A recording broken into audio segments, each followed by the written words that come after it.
Hello and welcome to the Genetics Podcast. I'm your host, Patrick Short. My background is in population genomics and studying the genetic causes of rare disease.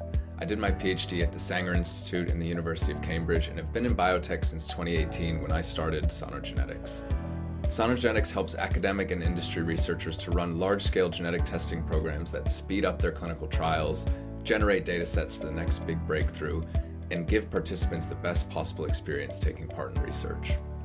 Each episode of the Genetics Podcast, we bring you insights from the leading minds in genetics and precision medicine, including household names and Nobel Prize winners, as well as early career scientists and biotechs working on the next big breakthrough. Whether you are a scientist, entrepreneur, executive, patient advocate, or simply someone curious about how genetics shapes our world, you're in the right place. Thank you for listening, and let's get started.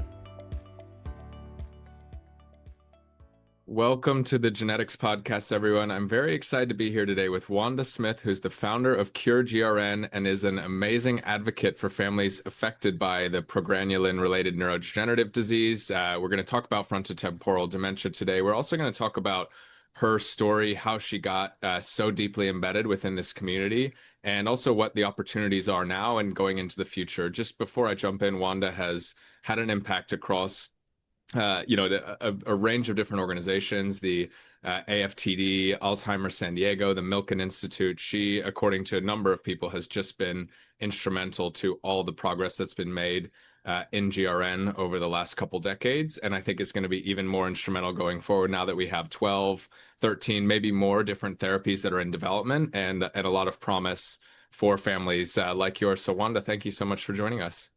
Oh, thank you, Patrick. I appreciate the opportunity to talk about progranulin. And, I'll start by saying happy World FTD Awareness Week. This week is the Awareness Week. So thanks for having me on. I appreciate it. That's right. It's perfect time for this conversation. We're going to touch on the importance of awareness and diagnosis and making sure that anyone who is affected by this personally or has a family member who gets the chance to hear about your work and join. But I want to go back to the beginning. I think, kind of got involved in this in the 1980s when, unfortunately, as a young mother yourself, you were put in the position of starting to care for your mother, who you didn't know at the time had FTD, but you later found out. I wonder if you could take everyone to that time in the 1980s and just give people a perspective of what you were working with then and how you got into this field.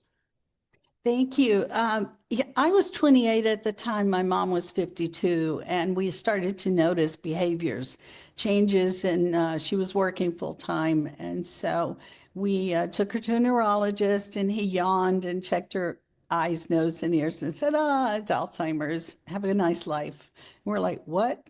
So we took her to a second one and then a third one who said, there really isn't anything in the 1980s to really help you. And I'm really sorry, but it is Alzheimer's. So that was 6 years of caregiving.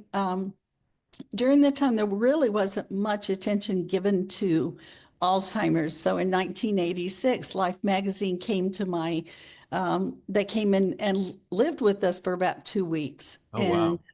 They did a feature story on what it's like to have a young family experience Alzheimer's. And so the funniest thing, Patrick, was they took all these photographs, they wrote the article, and they sent me a preview copy. So this box comes in the mail, and I open the box, and it's the swimsuit edition of Life magazine. And I'm like, huh? And open the centerfold of the swimsuit edition is me 8.5 months pregnant. So I thought, marketing, they really want to get the word out about Alzheimer's. Yes, I was going to say, that's probably one of the editions that you get the most moves through the shelves, right? So you got to really spread the word. Yeah, so I think it put a pin in what the word was and started the journey of people thinking about Alzheimer's in a different way, and even young families thinking about it. So fast forward in 1987, a year after the article, my mom passed away. We had started with Dr. Bob Katzman here at UCSD, a brain bank. And he had freezers and we'd done fundraising. So when my mom passed away, it was natural for us to do an autopsy. Well, the autopsy came back, no plaques, no tangles. We're like, whoa, what is that all about? So, Dr. Katzman, who'd written the paper on Alzheimer's in the 70s, he said, "Are there others?" And I said, "I have no idea." But I kind of consider the first phase of my life as finding people, anybody that was different than what the typical Alzheimer patient looked like. Right. So finding people was kind of the theme of my life. And for 18 years, we did just that. I worked closely with, I kind of look at my life as a partnership with scientists. And I think the consumer and the scientists together make a pretty powerful team. But we identified, I think we have over 450 samples of plasma. We have over 50 brains, and that 18-year journey of collecting specimens then led to the discovery of progranulin in 2006. And And yeah, was it at that time that you found out that that was what affected your mother? And then what happened after that? yeah, it was in 2006. So the Canadian group, Ian McKenzie and um, felt Dr. Fellman basically found these cat eyes, they described it, and then they looped in the Mayo team, the genetic team of Mike Hutton and Rosa Rademacher and Mike Baker and what was her name? Oh, Jennifer Cass. They found progranulin, and within 2 weeks, I think it was, and then Dr. Allison Goat discovered our actual mutation. Wow. And at that point, how much had you thought about frontotemporal dementia, genetics? Were there hints in the family tree, for example, that this might be genetic? And maybe you could talk a little bit about how I imagine your mission probably shifted a little bit then from going after these kind of peculiar cases of Alzheimer's, right? Or what it was thought to be Alzheimer's at the time, but didn't have the tangles or the plaques that you expected, to now actually you have a name, you have a molecular cause, but it changes your identity in some ways, right? Maybe you could talk a little bit about how you shifted your focus at that time once you learned exactly what was going on. Yeah, focus did shift. I mean, once you do anytime you do your pedigree and you start to see the black boxes that show that there's something psychiatric or there's something diabetic or there's something neurological, you start to get a really big hint pretty soon if there's more than one, something's going on. So what we did at the point that we discovered it was progranulin is now what? And I had been told that it takes 30 to 40, 50 years to move from the time of discovery to a solution. Well, that was unacceptable. Yeah. So it was a matter of working with groups. We were able to, were NIH funded a lot, the AFTD funded a lot, the Bluefield Project funded a lot, and they really accelerated. What is this protein? How does it behave? What is it doing? And how's it affecting people? And people were just incredibly generous to step up and continue the samples and to continue to be tested and prodded and poked. So, Yeah, sorry, go ahead. Finish if I didn't mean to cut no, across you. I think I was finished, Yeah. sure. I want to just talk about my understanding of how GRN works in the context of FTD, and you let me know where if I'm missing anywhere, and then we can kind of try to understand from here where therapies might come from. But my understanding is that it's a haploinsufficient gene, so they lose one copy of the gene, and having just one healthy copy isn't enough to produce the amount of the GRN protein that's needed. This leads to a reduction in the levels of progranulin in the blood, in the brain, in the cerebrospinal fluid. And this results in basically a buildup of toxic proteins because the lysosomal function that should be clearing out these proteins isn't where it needs to be. And then over time, this toxic buildup causes frontotemporal dementia. Have I got that roughly right? Or are there any aspects of the cell biology story that I'm missing? No, I think you've hit the nail on the head. People are born with two copies. With progranulin, you get one healthy copy and then you get a mutated copy. and the biology of the pharmaceutical products, which we have 6 in clinical trials now, they're all coming at it from different areas. So as the protein changes with age, and in my family, it happens from age 40 to 80. Hmm. So the span of time is pretty long. They discovered that this second protein, I think there's a lot of associate proteins with progranulin. So sortilin is one that binds to progranulin and it goes into the cellular structure. And it's kind of like the garbage can. It kind of takes the trash out. Yeah. So they figured out in some of these products that if they can suppress sortilin, it will keep progranulin healthier, longer, and sustainable within the cells. And, my question to many of the pharma was, okay, so too little of progranulin generates FTD. Too much of progranulin generates all these unusual kinds of cancers. Hmm. How do you know that families won't get cancers? And they're like, no, we can incrementally measure this. And so that's been a really cool thing to kind of see how they understand pretty clearly how to control these mechanisms. Now, the other thing that's kind of interesting is a friend of mine, Jackie Shapiro, and you can go to our CureGRN website, our YouTube channel, and hear her story. But her mom was in her 50s and she had, they couldn't figure it out. So I'm finding the more aggressive the family is, the more they get to genetics quicker. Yeah. And so they found that her mom in her 50s was progranulin. And they're like, wait, this makes no sense. The grandparents are in their 80, 85, and they're healthy. There's no sign of any disability. So Jackie and a bunch of the scientists went to work and found that it was TIM106B. So now we know that in progranulin families, there is a small group that may have a protector gene. Wow. So the more they peel back the onion, they discover so many pieces of progranulin.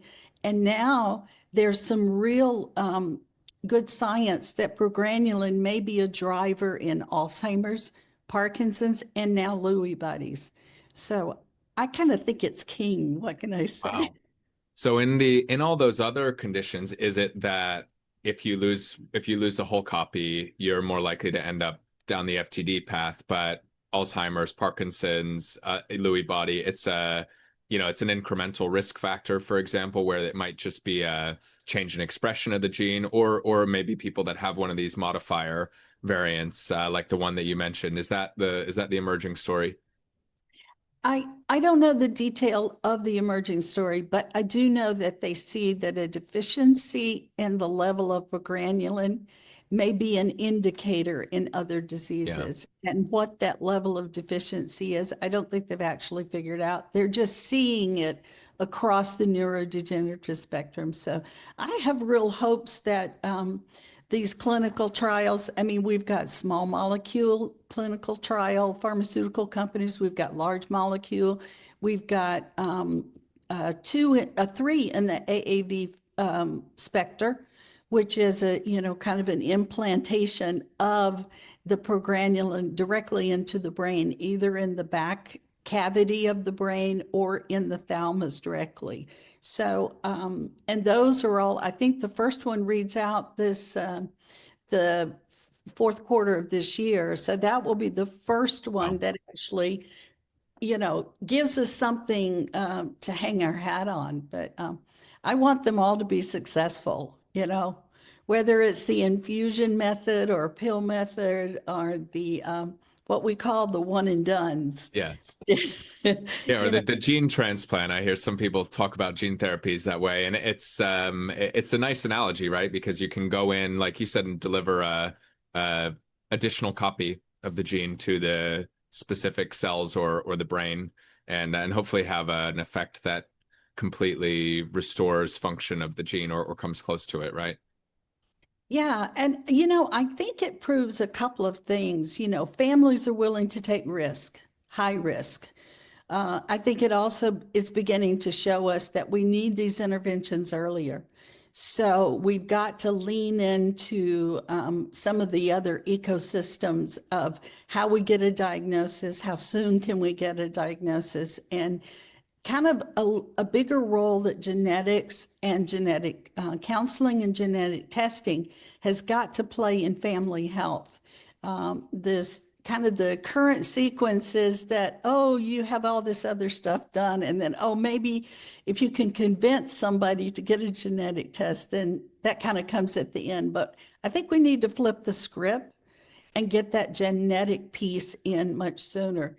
Like, for instance, with progranulin, many of our families that are in CureGRN have told me they went to the doctor, took three neurologists. It took over 3 years. And the thing is, their MRIs showed their brains being normal.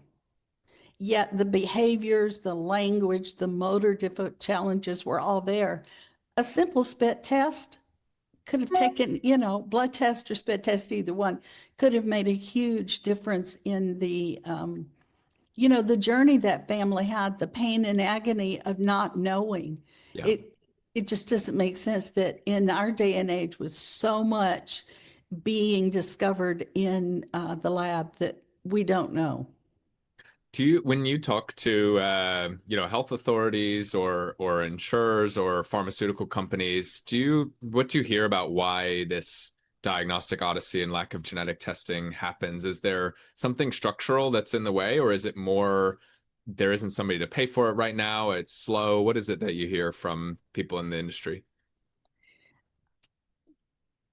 All of the above. I mean, it's a real challenge to get the doctor to write the order, even when the family says, "I'll pay the 760," or there's some free opportunities that pharma have, stepped in to say, "We're going to help families with this."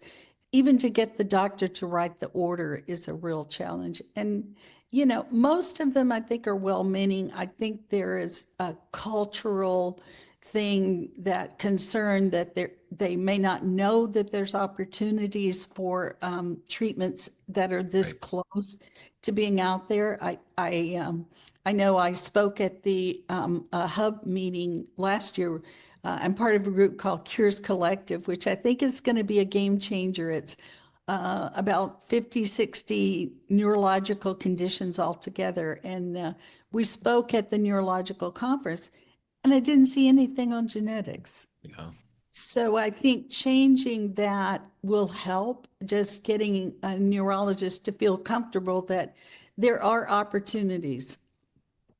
Yeah, I often think of it as a sort of a catch-22 where if the neurologists aren't comfortable with it, for example, then genetic testing doesn't happen, and that makes it that much harder to run clinical trials, to generate the evidence, to get these gene therapies or small molecules to the evidence base where then people start to test. So you have this challenge where we have to figure out a way to accelerate diagnosis, because then that will fill the evidence gap, hopefully by giving more people the opportunity to not just take part in trials. But my guess is that there's also probably a very big evidence gap in how patients or families with GRN progress differently from certainly the Alzheimer's community at large, but even within FTD, right? Is it earlier presentation? Is it more severe or less severe? And what are the biomarkers that might indicate whether someone is going to become symptomatic and at what time, right? Because we all want earlier trials that prevent rather than treat. But if you're years or decades behind on this diagnostic odyssey and you don't get that genetic diagnosis until the symptoms are so obvious that that it becomes too late, then you really can't run these prevention trials, right? Yeah, and it takes it takes such a long time, but the more aggressive families really get on it. And I think the change is actually going to be our younger generation, because I'm seeing 30 and 40-year-olds now that are getting tested no matter Right. what. They're gonna solve this problem, and they're going to be engaged. And as far as I think we've got to move away from this theology of symptoms, of diagnosing by symptoms, because when you're looking at symptoms, you're all over the place. when you get into the biology, so moving from symptoms to biology makes a lot of sense. And if we can kind of get everyone to wrap their brains around, we got to get to the biology. And the biomarkers are the way to go because we now have neurofilament light, the NFL. I said, is that the football league? They're like, no, that's not football. But we have people who are really eagerly checking their NFL numbers. And that seems to be an inflammation marker that will give, families and younger individuals some hope that they can look at this disease in a totally different way. How do we be preventive and not wait for the causal of a massive disease, which once the neurons, the cascade starts, it's very hard to stop. Yeah. Maybe you could talk a little bit about your international efforts because you've done a lot of work in the US, but I think the CureGRN community is expanding well beyond the borders of the US. How important is it to cast a very wide net internationally to make sure families in every corner of the globe have access to these kinds of resources? Is that a big priority for you all? It is a really big priority. And, one of the most impressive groups is GenFi, which is out of the EU, UK. And so we're having discussions with them. How do we find more progranulin? There's a group that already has a lot of progranulin people, so trying to connect everybody. We've had discussions with India. India is one of the largest populations, and 5 of the centers there are beginning to discover progranulin family members. So, we're a very young organization, so looking at fundraising, getting more scientists involved and trying to help us get the word out. So we've actually started a thing where we encourage scientists to take our Instagram or our LinkedIn and just repost it. So maybe Yeah. we can get a little bit more visibility, but yeah, because everyone's got a LinkedIn account. Maybe not me, but everyone else. Yeah, when it comes to getting scientists interested, what do you think is the biggest gap right now? And where, is it at the very early basic research of understanding how the protein works? Is it about therapeutics? Is it about understanding, some of these more healthcare system level issues, like how do we encourage access to genetic testing? It's probably all of the above, but if we think about where the most like the biggest impact could come from today, what's your sense of where the biggest gap is? Um, I think in the ecosystem is just awareness across the platform. I think Emma Willis has done a beautiful job of bringing FTD to everyone. I mean, it doesn't take much of a conversation for people to say, oh, yeah, that's Bruce Willis. So I Yeah. think putting a pen in it and bringing that level of attention. I think the recruitment, there is so much fear, there's so much apprehension among people getting involved in these trials. And I think we can all do a better job of explaining it, rallying behind the efforts. I mean, these are not expensive endeavors. And my goodness, out of 6 of them, if any one of them gets a little bit of a hit, it levels and increases the entire neurodegenerative space. Yeah. So, What do you think the big source of fear or uncertainty is from potential trial participants? What do you hear most in your community groups? you know, uh, I think shame is a big piece of it. I think being labeled, we come out of a culture. It's kind of unfortunate, but we're using nomenclature that's over 100 years old. Even the word dementia means insanity. So you just apply that to these kind of horrible stories that, oh, well, a person with dementia can't do XYZ. And so kind of changing that these are healthy individuals. In fact, I'm surprised most of the progranulin folks on our team are high professional, you know, college educated, PhD educated individuals. So I think that fear and the shame, we can do a much better job. And there again, Emma Willis is putting a face on it as to the disease itself. And really, we can be bold. I told her, I said, you have given even people like me a courage to be bolder and step out. Yeah, that's amazing. Are there more, do you think more of those public personas just help to destigmatize and lower the barrier? Yeah. Yeah. It makes a difference.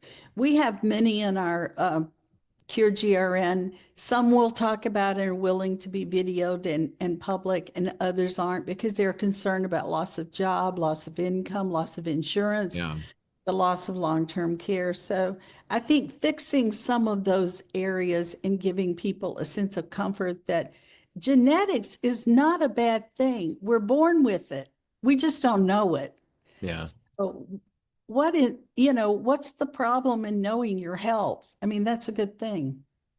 How big of a challenge is having these conversations within families? Because sometimes you'll get brothers, sisters, cousins, or mother-father relationships where it's just the last thing that people want to talk about because of the trauma or the shame or some other reason. Is that a pretty big topic of conversation as well? It's a big topic. Yeah. It's a barrier, to be honest with you. So you have like the type A's in the family who just they jump in, they're like a fire hose. They want to learn everything. They Yeah. can genetics and FTD and progranulin. And then you have the others who are like, oh, hey, don't talk to me about that. And so you have to balance it. I call it the breadcrumb approach, is that you have to take people where they are and you have to slowly feed them the breadcrumbs. Now, even the ones who, you know, I can kind of turn it on a bit too thick. So even me, I have to dial it back Yeah. and rewind and think about, okay, what is it they want? Let me try to deliver where they want and what they can need and absorb at this point. But I'm always there for the future. And I think the beauty of CureGRN and the amazing team that we have built in such a short amount of time is that we're trying to provide information, education, and science at their fingertips. They don't have to go all over the internet and do the Google doctor. They can come to CureGRN and hopefully we can deliver things in a way that they can then encourage family members that they can, sorry, I get a little upset, I get a little passionate about this, but that we can be a facilitator of education and information that brings those breadcrumbs right to their front door. Yeah, I think it's great. And looking at your website, you've done a really good job at providing lots of different mediums for people because there's some people, like you say, that want to jump right in and be part of a WhatsApp group or a Zoom regular meetup. But you have other people, that's the last thing they want. And they just want to read about it and they want to digest on their own time. And also making it accessible to people, regardless of whether they have a great healthcare provider that they have a good relationship with, because some people are very fortunate where they have that neurologist that has helped them get a diagnosis and is all over the science with them. But there are also many people who just don't have that, right? And they're on their own a little bit until they find their way to that specialist that can help them, right? So you have to really think about all of those different routes in and not have a one size fits all approach, right? Yeah, it makes a difference. I mean, my background is marketing, so I think about it in a different way that you have to deliver the message 7 times in seven Yeah. different ways to try to get through the clutter that's out there in in our universe. But I think having scientists, having researchers who get involved and really join in and let their families know, hey, we don't have a cure yet. We're really on the horizon of getting a cure, though, within a really short amount of time. But hey, in the meantime, let's connect you. And then what we do at CureGRN is we really spend a lot of time. The AFTD has a wonderful helpline. They have great genetic support groups. And so getting them attracted to us and then encouraging them to link in and to connect and engage with the AFTD is very important as well. So it's kind of linking people from the field to kind of the resources that are going to carry them to a positive place in their life.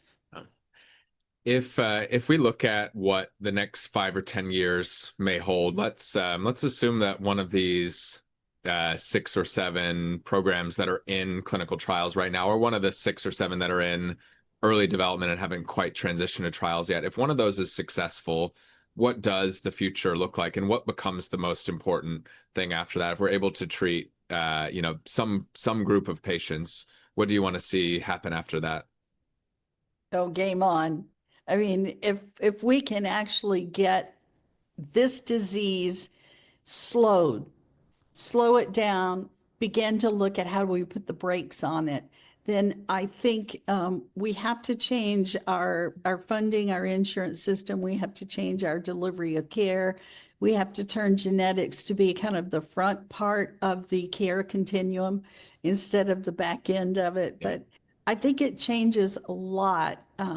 And I think it changes actually science, because we've spent so much time on amyloid and we've invested so much money on amyloid and the Alzheimer's diagnosis that it will start to raise the awareness that, hey, all these other diseases that fall into the TDP-43 spectrum, maybe they're not so rare after all. Maybe that's a bigger pool of people.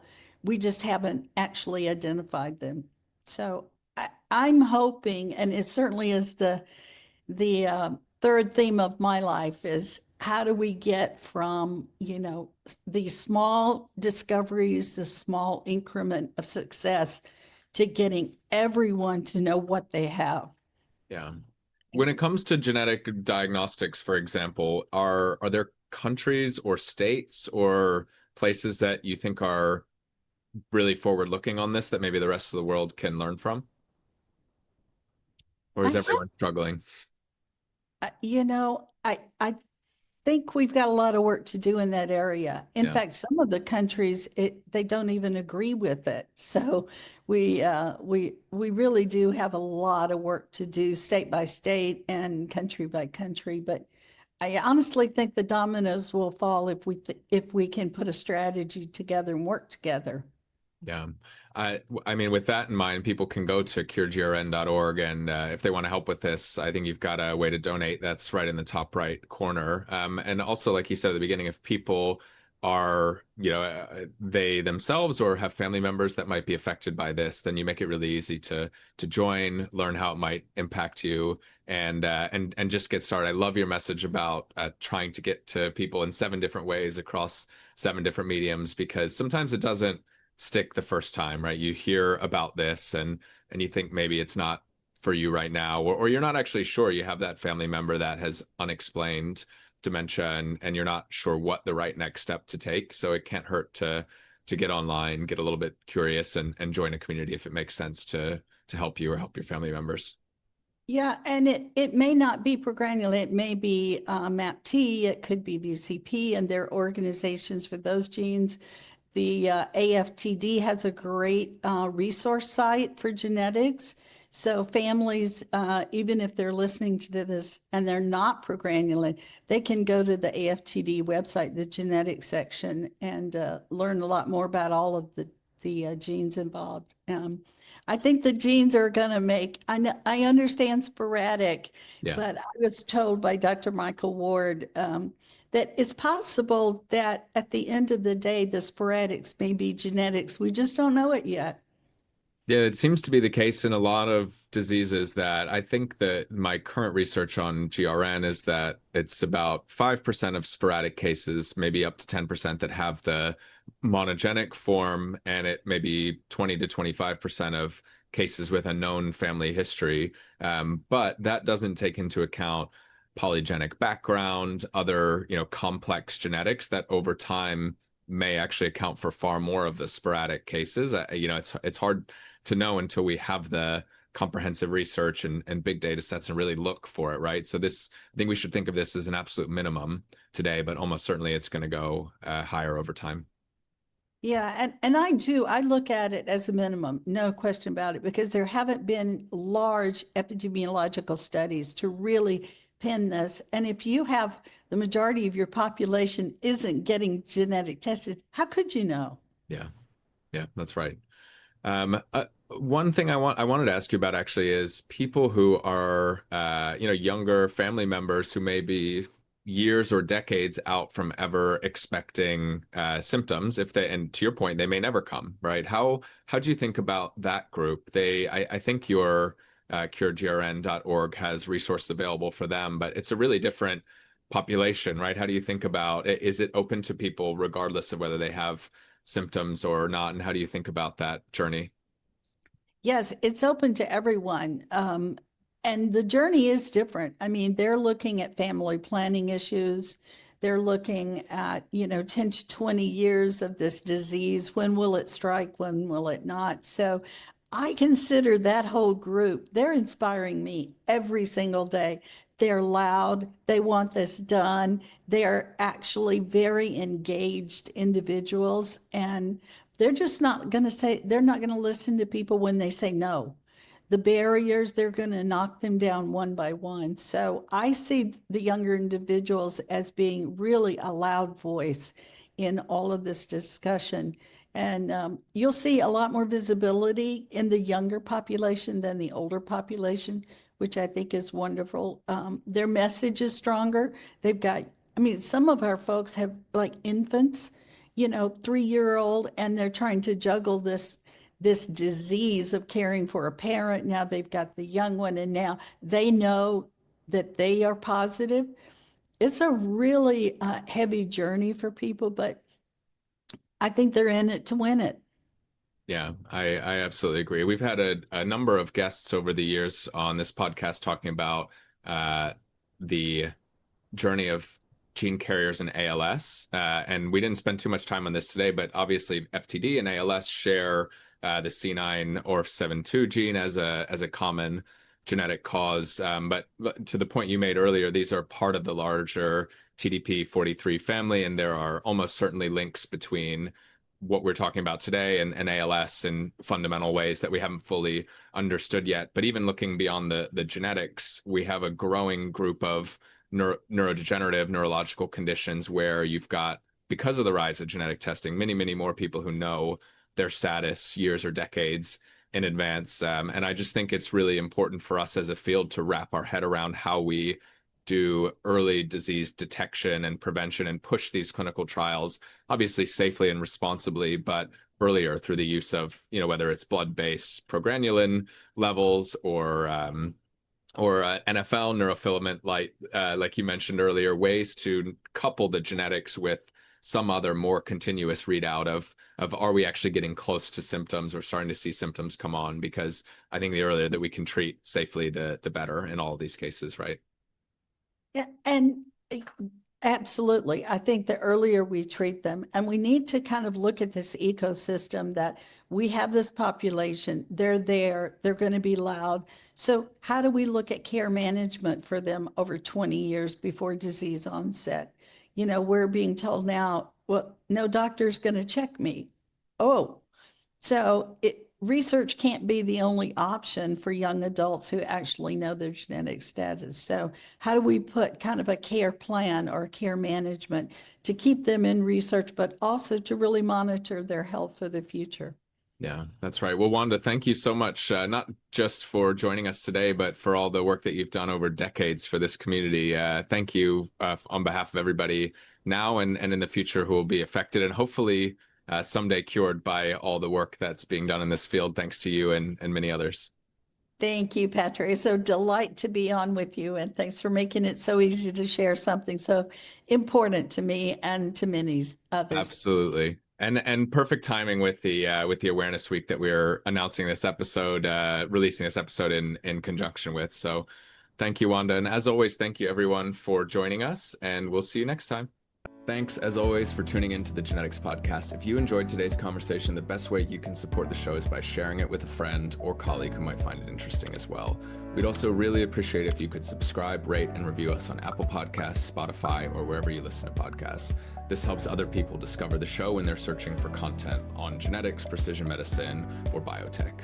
We always want to hear from you as well. If you have feedback or questions or want to be featured on the show, you can email us at podcast@sonogenetics.com. You can find me on LinkedIn, Patrick Short. You can find us as well, Sonogenetics, on LinkedIn, or reach out on Instagram at The Genetics Podcast. And finally, a special thank you to the team behind the show who makes this possible. Joy Ismail produces and manages the show. Jane Reddy-Webster keeps us organized, and James Pierce from Selective Frequencies for his expert audio engineering. I'm Patrick Short, your host. Thanks again for listening, and we'll see you next time on the Genetics Podcast.